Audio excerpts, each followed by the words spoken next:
Welcome back to the Educated Homebuyer, where our goal is to help you buy right, borrow smart, and build wealth through real estate ownership and financing. In today's episode, we're going to take some experience over the last couple of years of the most commonly asked questions that Josh and I get as a mortgage professional, as a professional real estate agent, and answer them for you, right? I mean, we've done a couple hundred videos on YouTube, 150 hours of live question asking. And so what we're going to do is take those commonly asked questions today. We're going to address them in one episode. We're going to talk about everything from credit scores to down payments to employment, and then just some general questions with regards to the home buying process. Josh, let's start it. So, what do you think is probably the most commonly asked question that you get? What does it pertain to when somebody calls you about getting pre-approved or just trying to have a conversation about the home buying process? What comes up first?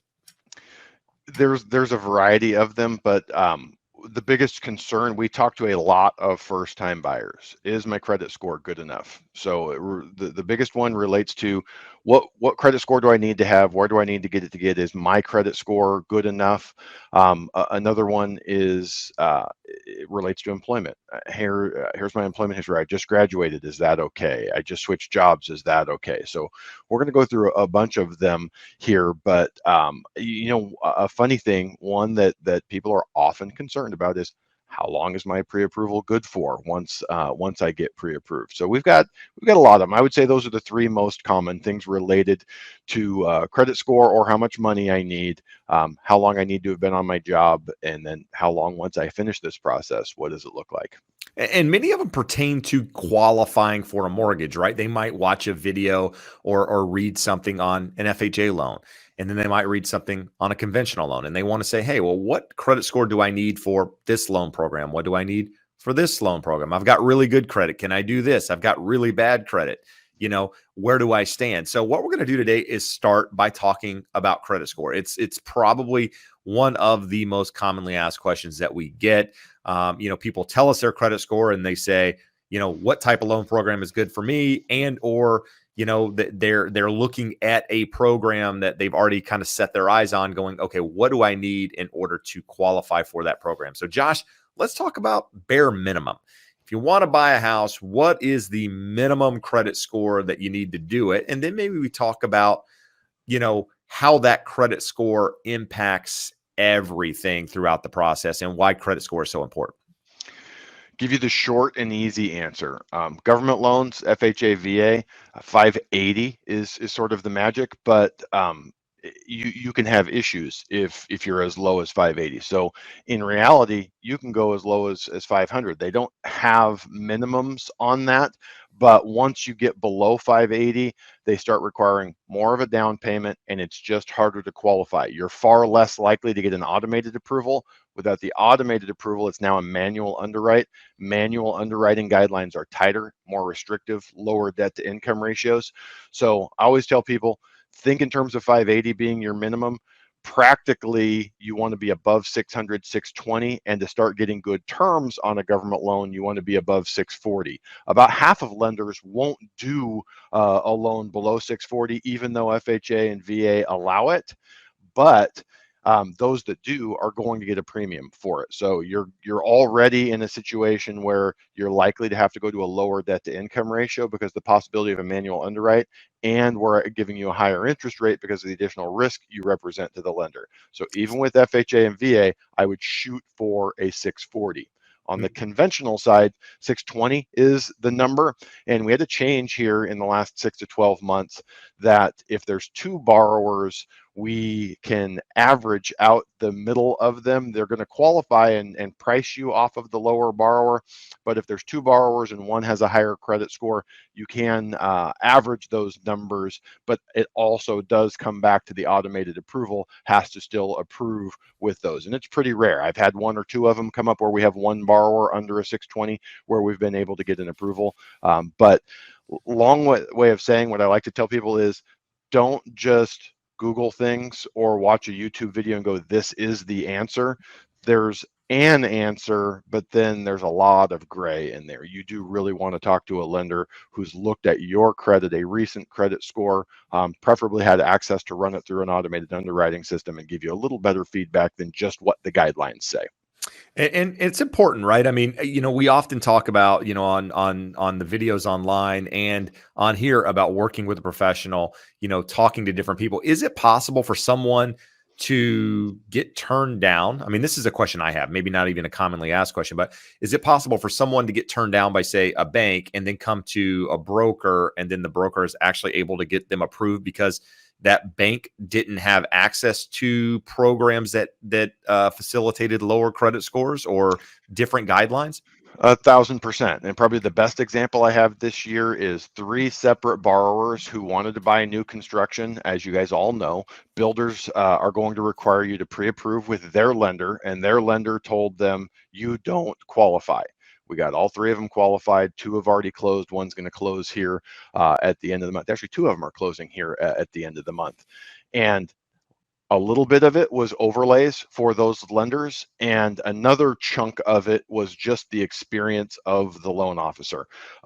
For those of you who've watched us a lot, you may know my business partner and I have a separate business called Find My Way Home, where we've been talking about difficult situations for borrowers since 2007, 2008. Scott started blogging about that stuff. And from that, I would say 1 or 2 of the deals that we close every month are people who have been turned down at another lender. And sometimes it's what you're referencing, Jeb, it's overlays where they work for a bank or an online lender that just has more restrictive guidelines above and beyond what Fannie, Freddie, FHA, VA have. I would say more like 65% of the time, it's just a loan officer that doesn't know how to operate within the guidelines to see things in your favor. Everyone would like to think that all of these guidelines are hard and fast, everything's black and white. Maybe 80% of it's black and white. A lot of it falls in the gray area. What I like to tell people, Jeb, you as a borrower, you're responsible for your story. I'm like the editor of that story, so that when the underwriter reads it, they go, that's a good story. I like that, versus you just being able to show up and hand over your information. And maybe they like it, maybe they don't. I need you to tell me the whole story. We edit it up and make sure the underwriter likes the story that we're telling. And it makes a big, big difference. Got it. And so one more question with regards to credit score. How does that credit score impact your ability to qualify? Are you more likely to get approved for a loan because you have a higher credit score, or are there just so many factors on top of that credit score that it's just a piece of the puzzle? Varies by loan program. Like jumbo programs are going to have much higher minimum credit scores. A lot of them just won't go below 680. Some of them won't go below 720. The biggest thing that you're going to see, we already talked about not being able to get an automated approval and having to go to a manual underwrite, which is really a government thing. 99% of lenders will not do conventional, meaning Fannie Mae or Freddie Mac manual underwrite. So you have the issue of, once you go to the manual guidelines, they're more restrictive. We have to have compensating factors. We have a lower debt to income ratio, all of that fun stuff. What is a compensating factor? Something that's not in the guidelines but is good and in your favor. You have 2 months of payment reserves after closing. There's any number of things. They can do a residual income calculation. One of those clients that I told you that we did a manual underwrite, we got them approved FHA that the builder's lender couldn't. The compensating factor we had is we go through a residual income calculation, which shows after they pay all their bills, they have plenty of money every month. So there's a handful. There's only like 3 or 4 that FHA consider compensating factors, but we generally have to have those on a manual underwrite. The other piece is, if you're somewhere in the middle, let's say you have that 640 credit score and you're putting 25% down, so you want to go conventional because there's no mortgage insurance, you may get the automated approval, but the automated underwriting systems are black boxes. We don't know what or why they make their decisions that they do. So I can tell you that for most clients, we can go to a 45% debt to income ratio on a conventional loan. Some can go to 50. Some can't even go to 45, and it's hard to say where the magic number is. And about every 2 to 3 months, Fannie and Freddie give updates to their automated underwriting system. So if you're on the lower end of that credit scale, you are less likely to get the maximum debt to income qualification. So and we can argue whether that's a good or a bad thing. I mean, some people would say, hey, no one should get approved with a 50% debt to income ratio, but you're less likely to get that 45 or 50% debt to income approval through the automated underwriting systems, the lower your credit score is. Got it. Yeah. So, I mean, in summary, credit score, super important. The better your credit score, the better rate you're going to get, the better terms you're going to get. As that credit score goes down, the more questionable it's going to become with regards to you being able to qualify, what terms you're going to get, interest rates, et cetera. So just make sure you're talking to a professional, an expert that understands the business. If you need someone, there's a link in the description of the podcast. Happy to refer you to somebody we know, like, and trust that'll take care of you, understands these programs, and can guide you through that process. So, Josh, second question, I would probably, say that this questions with regards to down payments are where the bulk of the questions come from, just because there are different programs that allow different amounts and so on and so forth. So let's talk a little bit here about down payments. How much does a home buyer need down to buy a house? Because, and there's two things here that you can touch on. One is down payment, right? People think, hey, okay, this is what I need to buy a house, and they don't understand that there's additional cost involved. So let's talk about down payment, and then we can kind of talk about maybe some of the closing costs and that sort of thing in there as well. Absolutely. So let's start with the easy ones, the ones that require no down payment. If you're a veteran and eligible for VA financing, zero down payment required. So that's a special borrower that's eligible for those loans. We also have properties located in a special area. If you are buying a home that is USDA eligible, also zero down payment required.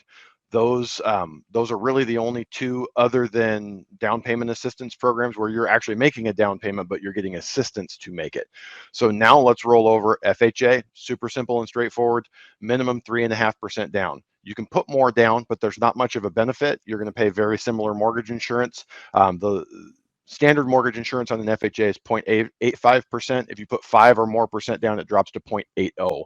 So very little incentive for an FHA borrower to put more down other than to lower the payment. So we roll over into conventional loans. We're looking 3% down on a standard balance loan. So Fannie Mae sets their limits. Fannie Mae and Freddie Mac this year we're at $647,200. So if your loan amount is $647,200 or below, you can put as little as 3% down. If you go to a high balance loan, which in areas like Orange and LA County, we can go to 150% of the standard balance limit. So if you're in that high balance range, your minimum is 5% down. So above and beyond USDA, VA, FHA, Fannie, Freddie, you have jumbo lenders and portfolio lenders and banks, and all of them are going to set their own guidelines and their own requirement and their own minimum. So beyond the major programs, the lowest you're going to find is 3%. Some of them are going to require 20%. So you need, if you're looking for a unique program from a unique lender, you're looking for a bank statement loan, you're looking for a loan for $3 million, it's going to vary from lender to lender, and you're going to have to check. So Jeb, you had hinted at something very, very important. Well, now, before you talk about that, I think you're going to go into closing cost and additional costs. Let's talk about down payment here just for one more second. And where does that down payment need to come from? Because I think that's a question that many people have out there is, does this money need to come from my checking account? Do I need to have it in cash? Like, how does that money for the down payment, where can I grab it from? Can it be a gift? Can I keep it under my mattress? Like, what's the answer? Depends on the loan program, and it depends on the property type and the purpose, not the property type, the purpose of the property, whether I'm going to occupy or not occupy. For the purpose of this conversation, most of you guys watching are looking at buying your first home or selling a home, buying another home. It can be a gift. Generally doesn't have to be your own funds. Even Fannie and Freddie on an owner-occupied primary residence, it can be 100% gift. So we have restrictions on who the gift donor can be. You have to have some type of relationship with them. FHA is actually more restrictive on who can be the gift donor. The funny thing is there's no gift donor police. No one really checks and confirms the relationship on those. But you don't have to have the funds yourself. So Jeb, you had said something that was important. Mattress money, for the most part, is acceptable, but it is very hard to document. So I can't tell you. Back in the 90s, probably every fourth or fifth FHA loan that I did, we would have mattress money, and you'd have to show a budget and show where the extra savings came from and get a letter from the borrower as to why they saved at home versus saving in a bank. We technically can still do that. Lenders are much more restrictive on it. It can be done, but it's not easy. So for the most part, if you have money sitting at home and you know you're going to buy a home in 3-4 months, better to put it in the bank and season those funds before you buy versus trying to explain it, but it's not impossible. And now, one other thing you mentioned, you kind of hinted at earlier, is down payment assistance, grants, that sort of thing. Those are also allowed if your state has programs for them, you qualify, et cetera. The down payment can come from those. Is that right? Yep, Fannie, Freddie, FHA all allow assistance programs from nonprofits, government agencies. So for the most part, if it's an accepted program, those programs don't get established without making sure they're following the regulations that make them eligible for FHA and conventional financing. So yeah, you can absolutely use those for your down payment as well. It's important to find out, am I getting a grant? Am I getting a silent second? Am I getting a forgivable second? A second mortgage obviously is an additional lien against the property. Silent second means I don't have to make payments against it, but at some point I got to repay it. A forgivable second means once I meet some sort of criteria, 3 years, 5 years, 10 years in the home, they will forgive that second. So obviously, grant would be the most desirable, forgivable second, the next, and then a silent second would be your third in order of preference there. Got it. So now let's talk about closing costs, right? We'll talk about closing costs, and then we'll talk about the question that a lot of buyers have is, what additional money do I need? Like, do I need money outside of the down payment and the closing costs? But before we get there, Josh, closing cost, that is in addition to my down payment. So earlier you mentioned FHA, I can purchase with 3.5% down.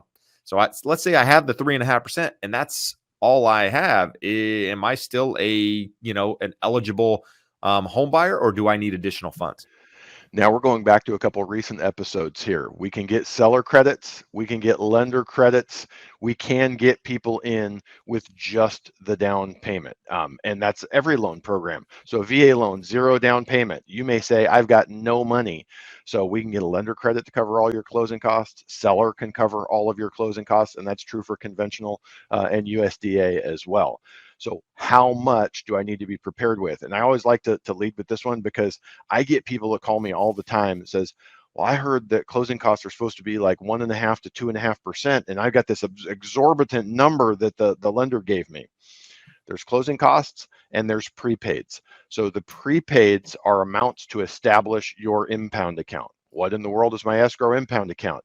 It's the account that is used that they take a portion of your monthly payment so that when your taxes come due and when your homeowner's insurance come due, that they are paid.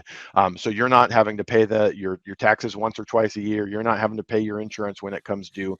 So depending on when you close and how often taxes are paid in your state, that can be a pretty large number. So usually I tell people to count on a similar amount for prepaids as there are for closing costs. We also have your first year's homeowner's insurance is in there. However many days are left in the month. If you close on the 10th, we have 20 days left in the month. You're not going to make a payment on the first of the next month. So the lender still gets their interest for those 20 days. They collect it prepaid at closing.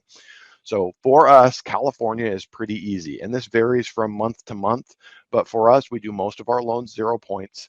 And from that perspective, it's generally just a little bit more than 2% for your closing costs and your prepaids. So if you buy a $500,000 home, you're going to need about $10,000 to $12,000 to cover your prepaids and your closing costs. Now, Jeb, we do the live every week. People always ask this question whenever we talk about it. We always have someone from a high-cost state like New York step up and say, I paid 5.5%. Some states have higher closing costs. They have transfer taxes. They have attorney fees. So it is important that early in the process, you sit with an expert lender that knows and can accurately tell you what your closing costs would be. And the reason why I say an expert lender who can accurately tell you those things, I've spoken with 2 clients here in the last few weeks that they had already been pre-approved and they went through with a lender. And those lenders told them, oh, I don't really know what the closing costs are until we have a contract. Or they send over numbers that are just gross overgeneralizations that are leaving out important things. So again, Lots of people are loan officers. Lots of people can quote you numbers. It's really important that you get accurate numbers up front so that you know going into it, how much do I need to ask the seller for to cover with me? So if we're doing an FHA 3.5% down and we only have 4% available, we know anything above that, we need to have either a seller credit or a lender credit to cover. It's very important to know those numbers. From our end, what we do, we're going to overestimate on the front end because I don't know third-party fees. I don't know escrow, title, don't know a lot of things, but we can give you a safe estimate up front. So when we go in, we're getting enough of a credit if needed to cover your ability to close. Now, if you want more information on closing costs, episode 6 dives into closing costs in detail. We talk about prepaids versus actual closing costs in there. So you can get, a 30-minute deep dive into all of these different types of fees and what Josh is talking about here. And then if you want to talk about, maybe using the seller's money to help you with a portion of your cost, we episode 24 and 23 and 24, I believe, touch on credits and buy downs and that sort of thing.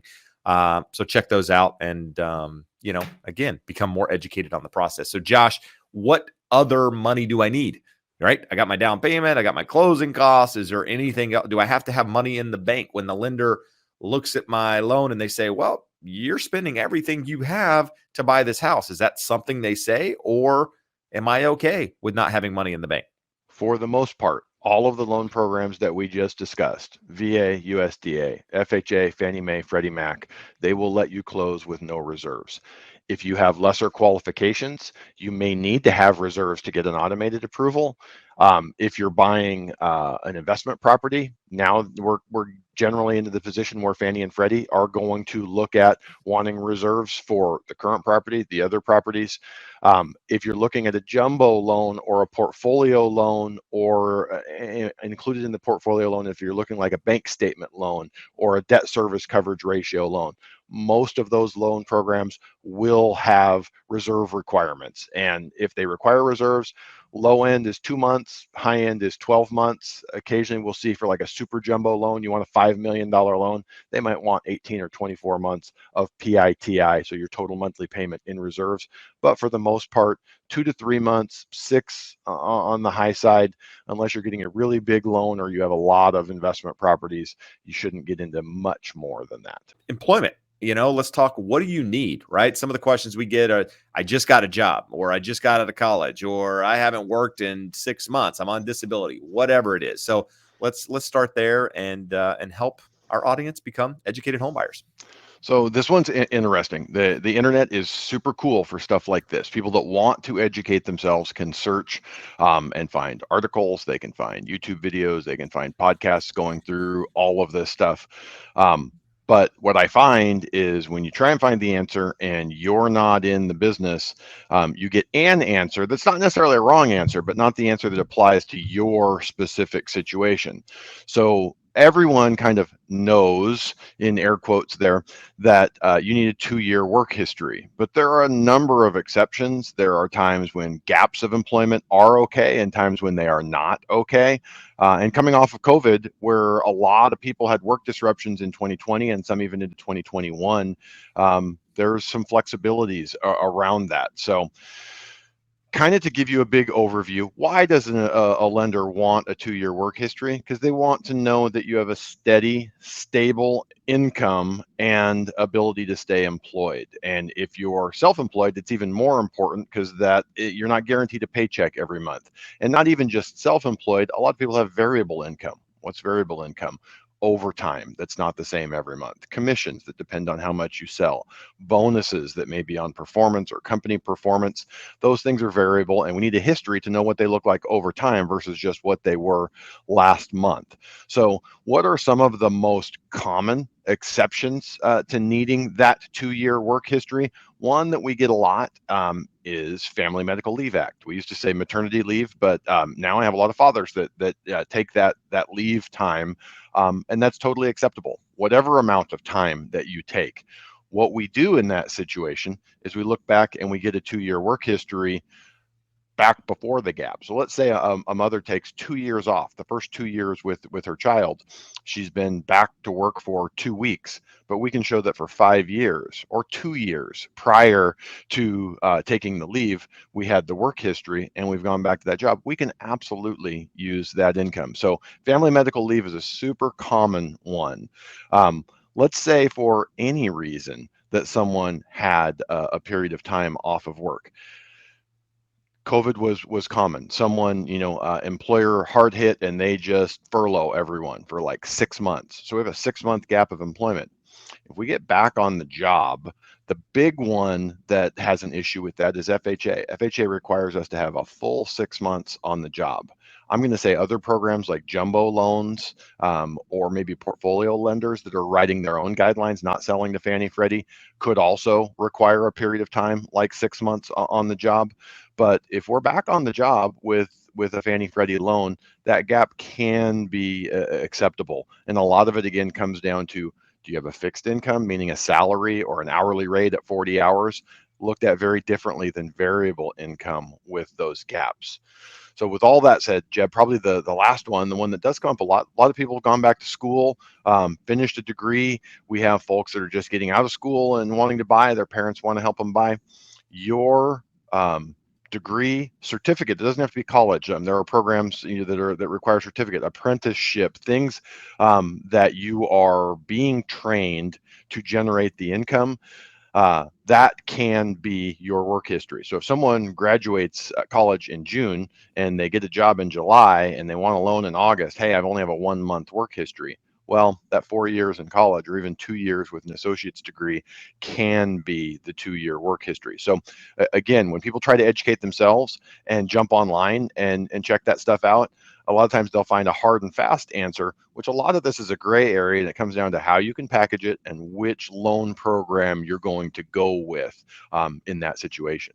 Now, what about the great resignation, Josh, where people have not really, not the resignation, but the fact, we've had a lot of people change careers over the last couple of years.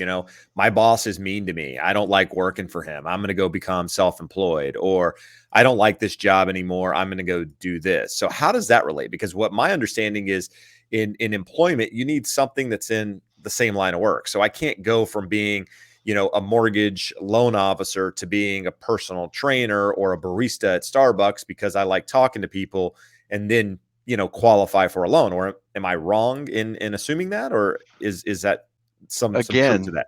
there's definitely some truth to it, but it's a gray area. So let's talk about one of the first things you said. Let's say you've been working and you're in this economy and your boss is being a jerk and you're like, hey, I'm out of here. I'm going to go start my own company. That's problematic for qualifying for a loan. You may be doing great. Your business could come out the blocks hot and you're making $10,000 a month. We don't have a history of that business being in existence and making that money. And most importantly, we don't have a tax return filed with the IRS confirming that income. When your employer gives you a pay stub, we know that person, that can be validated. We know that company paid you that money. You can create a P&L that says anything. You can go in QuickBooks, you can go in Excel and create a P&L that says I made $48,000 in the last 2.5 months that I started my business. Till it's filed with the IRS, most lenders are not going to accept that. So at least 1 full year on a tax return, preferably 2 years if you're going from working to self-employed. Now, let's say we go the other direction.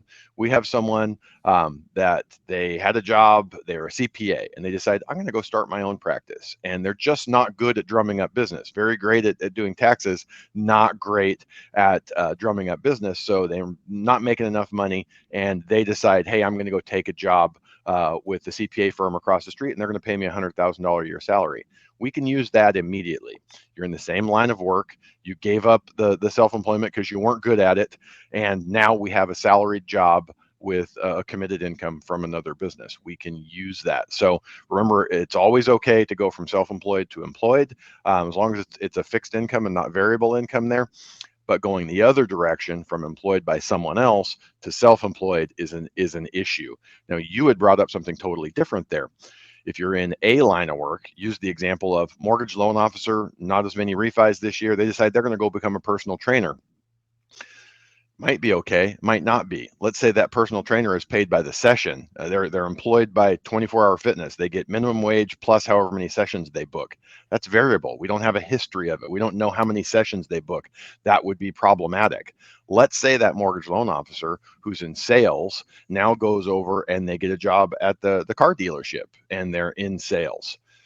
Again, we're going to have an issue there because it's a new type of sales and we don't know how much they're going to be able to sell and what they're going to make. We could give them their base if it's minimum wage or if they have a $40,000 a year base, but the variable portion would be really hard to use. Right. So maybe let's use a different example. A nurse decides, you know what, blood and guts isn't for me. I don't like this. And they get a job in medical billing. They're kind of related, but not really related. Right. We can make a case for that. If the employer thought the person was qualified for the job and they're going to pay them $60,000 a year, $80,000 a year for that, we should be able to use that income. So you're probably starting to see here that there's not as much hard and fast rules as you would think. That they are, but there's a little gray area, a little bit of wiggle room. And Jeb, we've talked about this on the show before and definitely on the live. My job as a loan officer is really as an editor of your story. You write the story, and what I really want is for you as a borrower to spill it all out. Give me everything. I'm going to edit, polish, clean it up so that when the reader, the underwriter looks at it, it tells the story that they want to hear, that this loan meets the guidelines. And this is sort of where the art of qualifying people comes in versus just saying this is hard and fast what the guideline says. Got it. So I think that was a really good explanation there. Now, what about gaps of employment? What about if you've been laid off, you're not currently working, say now, but you have a good work history, you have a down payment. I mean, that's something that I guess, when I was back in the loan business, some time ago, is people would say, hey, listen, I don't, currently have a job, but I've got a lot of money in the bank, right? Is that, can you get around the employment thing when you have large down payments and or let's talk about the same topic that I started with, and that's like the gaps of employment, the potential of being laid off. How does that play into it? The income is going to be usable or not usable. A lender, other than if it's like a portfolio lender, a local bank that is making their own decisions on it, the guidelines are the guidelines. So for Fannie, Freddie, FHA, VA, USDA, the income is either going to be usable or it's not. It's not going to be that, hey, with 5% down, we can't use your income. With 50% down, we're okay using that income. So again, the gaps, the biggest one, the one that is going to be the most strict on that is FHA. If you have a gap of employment more than 6 months, we need 6 months back on the job. With Fannie and Freddie, it's not case by case, but you're looking at how long was the gap, how long have they been back on the job, is it a fixed income, either a fixed hourly rate, a salary of some sort. So and it also depends on the reason for being out of work. Again, lenders were a little bit more flexible coming through COVID, knowing that things happened. Sometimes it's going to come down to the relative strength of the file. So if someone has 20% down and an 800 credit score and they didn't work for the last year and a half, the reason may be, hey, I didn't like my old job. My father was not doing well and I knew he was going to be gone. I wanted to spend the last year and a half caring for him. So something like that, and you can document it. I'm just saying, but something like that you can document are valid reason. And it could be less deep. Someone says, I wanted to go to Tibet and find myself, but they had the ability. That's pretty deep too. Well, that's deep too. How about I just wanted to sit on Netflix and watch shows for a year? Like that's if you have a 580 credit score and you had a string of crappy jobs before that, it's probably not okay. If you had 10 years on one job and you went back to the same line of work and you're making the same or more money and your credit score was great and you lived off of savings, that you still have nice savings, that's where the big picture comes into play, versus just saying hard and fast, yes, this is okay, no, this is not. But FHA is the big one that we need 6 months back on the job after a 6 month or more gap of employment. And then how about disability, permanent disability, getting disability income? Can I use that income to help me qualify? I got hurt on the job. I'm not really making my salary. Is that an opportunity to use that, or am I screwed? Here's the rule for any income is we have to have a continuance, a likelihood of continuance for 3 years. Very, very hard to determine with temporary disability. So if you have a permanent disability, the most common one that we see, veterans with disability ratings. The VA, when we get their certificate of eligibility, it's this person has a 60% disability rating, they get $2,100 a month for the rest of their life. Totally usable. Right. If someone is getting disability from the state of California and it's because they hurt their back while they were working construction 2 months ago and they could be back in 2 months, they could be back in 2 years, we don't really know. So you kind of brought up a really good point there, Jeb, with other types of income that need to continue for 3 years. Unemployment. You and I had a client about 2 years ago that got divorced, and she had 5 years of alimony in there.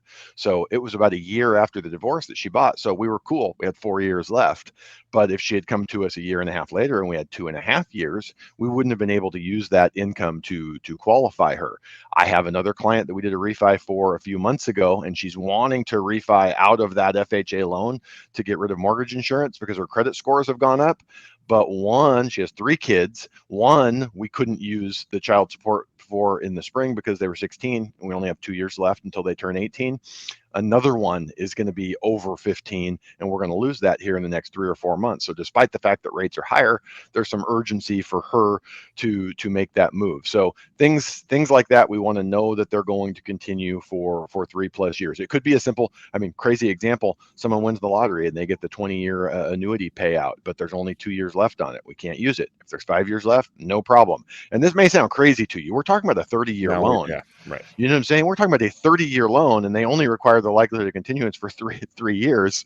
And some of these things, like I've literally closed a loan for someone whose child support is going to go away in 3.5 years. That's No, nuts, but it works. and you say crazy in that sense. I mean, I've also had loans where people were buying a property, for example, and had, couple $1 million in the bank and were looking to buy a property, and the underwriter is scrutinizing the income, and it's like they could buy 10 of these houses. I mean, so at the end of the day, what you have to understand as a listener, as someone going through the process, Josh, the loan officer you're talking to, isn't making the decisions. In fact, they're on your team. They're trying to get you to the finish line. And oftentimes I feel like buyers, when you have conversations with them, they're mad at you for requesting this stuff. And it's, me being on the outside, it's easy for me to say, listen, it's not that guy. It's the person on the inside that's actually working on behalf of the bank to protect the bank, just to make sure you are exactly what they say you are. So Yeah, and the income situation, there are some things that we can do. We can annuitize that income. So again, that borrower with a couple $1 million, we can take that, divide it across 240 months for a Freddie Mac loan, and turn that into income for qualifying purposes. But it's kind of like you said, if you had a super spotty employment record, it doesn't mean they're going to use your income just because you have a bunch of money in the bank. So a lot of what we do doesn't necessarily make sense to home buyers and borrowers, but it is our job to know all those guidelines and to know the nuances between each program and when to use them. The lady that I told you about, we did the refi in the spring. She had a weird situation where they had a private loan that she didn't know. Her husband had taken it out, and they bought the home from their boss, his boss. Both the boss and the husband passed away, but there had been a balloon payment. The family who inherited the note on that property discovered that there was a balloon and they could call it due. They did. So, like, at a moment's notice, she's like, I didn't know I had to pay this thing off. So the only way we could make that thing work was FHA. Even though she had 60% equity in the home, we had to go that route. So my job is to know, you might think this is the best loan for me, but if you can't qualify for it, it's really what is the best loan that you actually qualify for. And best is a really loaded term because it's really optimal versus best. We're weighing a million different things, and my job is to know what you qualify for, present them all to you, and enable you to make the best decision for you and your family. good stuff. So here's what I'd like to do now. I think we should do is maybe kind of go over some of these commonly asked questions that we get, right? So now we've talked about, in the first episode, credit, down payment necessary. Now we've talked about employment, which are really the three major pieces of the puzzle. But some of the commonly asked questions we get are, with regards to how long pre-approvals are good for, Josh. So let's just start there. I get pre-approved now. Maybe I'm not looking to buy a house immediately, but I go through the pre-approval process, and I don't find a house for 6 months, 5 months, whatever it is. Do I need to go through it again? How does that work? Well, this is probably one of, if not the most common questions I get. At least 3 times a week, I'm answering this question. You and I currently have a client who's been out looking for over a year. So is their Unfortunately. unfortunately, is their pre-approval not valid because it's a year old? No, it's fine. What matters is the underlying information and documentation. So a credit report is good for 120 days. So technically, after 120 days, to give you that pre-approval, we should pull a new credit report. Now, the borrower in question here has an 810 credit score and a 20% DTI because they have no debt and they make good income. I'm not going to pull a new credit report until we have a property or until we get really close to it. Their pre-approval is still valid because we have a conversation. Hey, did you borrow any additional money? Did you run up a credit card, buy a car, go on vacation, any of that stuff? Nope, everything's identical, just the same. So now what about the other documentation in the file? Pay stub needs to be within 30 days of the loan application. So again, it comes down to how sketchy is the income? Are we going to refresh that every 30 days? Or this gentleman's a teacher. His income's been the same every year for the last 5 years. I don't need to update that all the time. You say, are you still working on the same job? Yes, cool. Bank statements need to be within 60 days. This borrower, again, plenty of money. He could, put 5 down payments on this home. So I'm not going to go and say, hey, I need updated bank statements. I'm going to ask and say, still have the same amount of money in the bank? Yep. All right, cool. Here's the new updated pre-approval package to submit with your offer. Now, who is that different for? Again, someone with sketchy income, someone who we need $21,000 to close. And the last time we looked at the bank statement, they had $19,000. Hey, do we have an updated statement? Do you have more or less? Were there big giant deposits in there that could be problematic for us? That's really what we're looking for. It's as long as you know that nothing has changed. I wish I had it here in front of me. We have a client who hopefully, fingers crossed, is getting an offer accepted on a property today that the income was not the income was sketchy. They make very good money, but it was a weird income history. So I didn't want to get it into escrow and then have a lender have a problem with that income. So we actually had a full pre-approval from the lender, and their verbiage in there was really cool. It basically said, this pre-approval is dependent on no material changes in credit, debt, outstanding debts, assets, or income and employment. That's really what we're looking at. As long as there's no underlying changes, that's going to be good for as long as it takes for you to find a home. So again, if you're a little dicier, we're going to update and be tighter on updating and keeping additional new documentation in the file. If you're gold plated and your situation is super simple, we're probably just going to ask you a few questions before we send Jeb or your agent a new pre-approval package.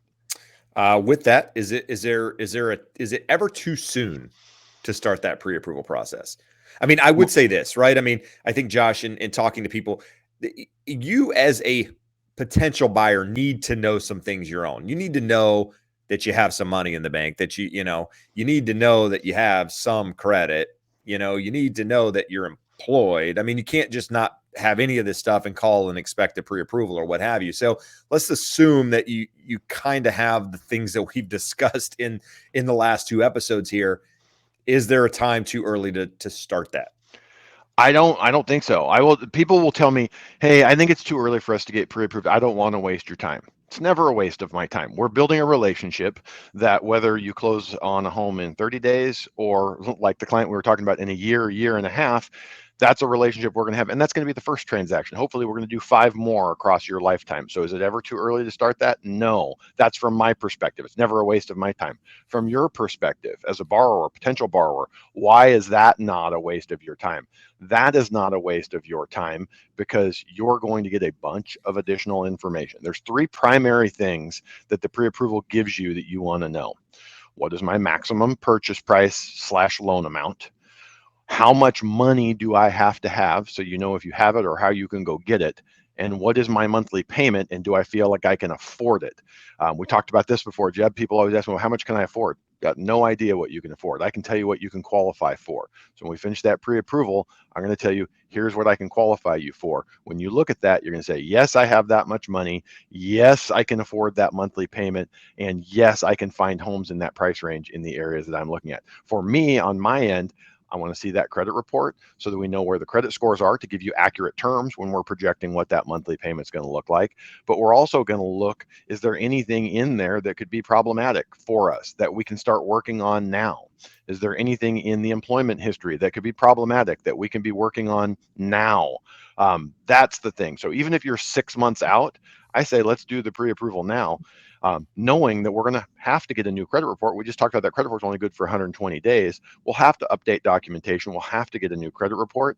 But the certainty that you get now and the planning that you can do over the next 90, 180, 360 days, I believe that certainty and knowledge and information is well worth it. We started off the show by talking about the internet's amazing. People can go research everything, but you're not an expert loan officer, and the person writing the article may or may not be an expert loan officer, but they can't cover every scenario. So we want the right answers for you and your specific situation. Never too early to get that.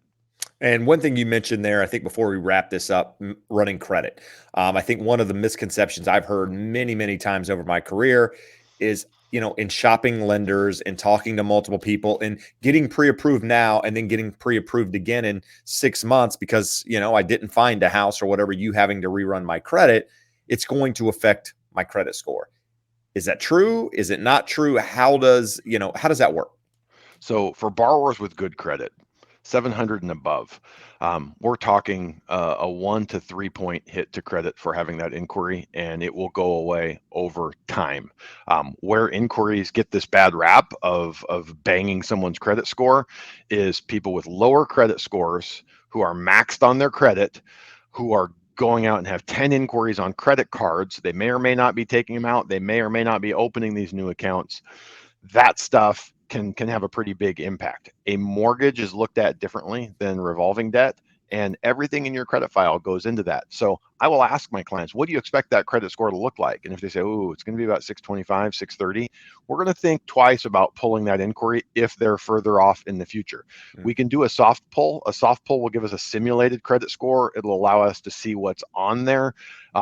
Generally, it's only a one bureau for that soft pull, so it's not as good. But for 95% of clients, an inquiry, a single mortgage inquiry is nothing to worry about. And if you're, we go on the internet and we see people talk about, hey, you need to shop for a mortgage.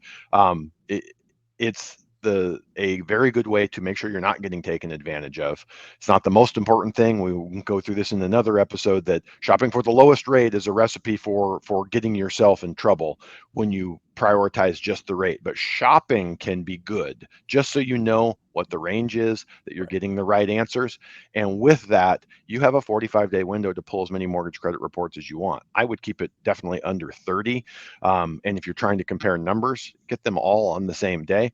But in terms of the inquiry, they're labeled as a mortgage inquiry when I or any other mortgage lender pull it. Any of them within a 45-day window, but try and keep it shorter, will be treated as a single inquiry, so you can compare among lenders.